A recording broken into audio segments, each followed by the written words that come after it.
I remember my first portable computer. It weighed 15 pounds. The power supply was separate and in many ways resembled a small brick. The damn thing nearly killed me. The next one was a mere 8 pounds, although there was still a smaller brick. I thought that was light until I had to run across an airport carrying it. It dawned on me what was wrong. The important thing about portable computers, the common element, the nub or crux of the whole ethos, as it were, is that you're supposed to be able to carry them. What's the good of a machine that won't fit inside a briefcase, along with all the other things you want to carry in there?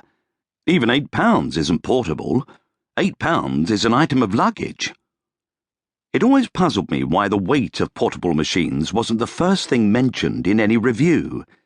It tends to be in the small print even now, way down the page. This is because reviewers get hypnotized by shiny discs and glittery screens. Let them carry them around for a day, say I. Let them hoik them around so they can get on with their work in studio green rooms and hotels and the backs of cabs.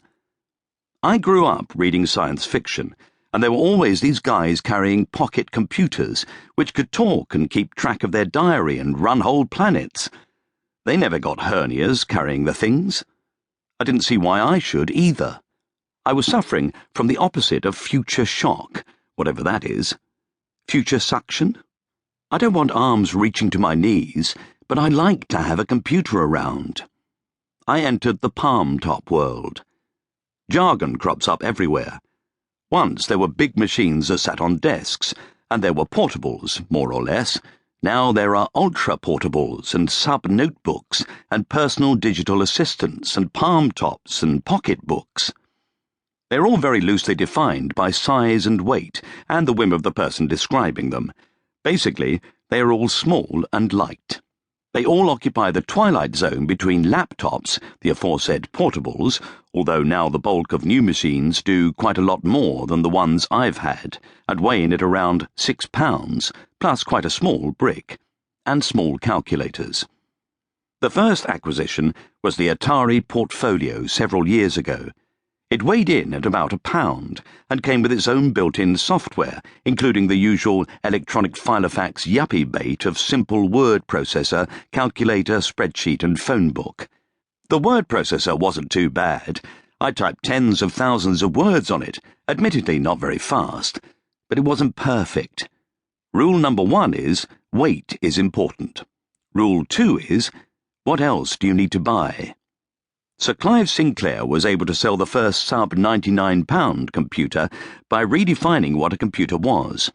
It didn't need a dedicated monitor, or internal mass storage of data, or a standard communications port, or a keyboard fit for steady typing. Not if you were prepared to hook it into the TV, store programs on a normal tape recorder, and type very slowly and carefully. It didn't need more than 1 kilobyte of memory, so it didn't get it. Since then, I've always been wary of machines that need extra bits before they start becoming more than a useful toy.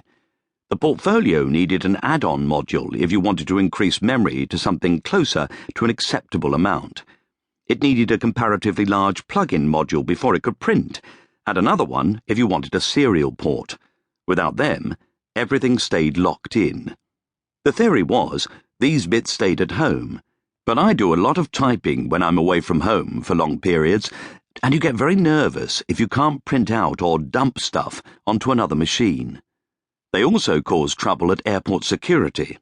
Security men could accept the basic machine, but the box full of mysterious plastic prolapses upset them. "Show us this working," they said. "Certainly," I said. "Please get me a PowerPoint and a laser printer." I found too many small, light machines that had the word brackets optional close brackets in their descriptions. Brackets optional close brackets means you're going to have to pay to do what you want. After 2 years of looking, I ended up with, and indeed am typing this on, the Olivetti Quaderno. It cost me almost £600 and must have been one of the first on sale last year. Pioneer.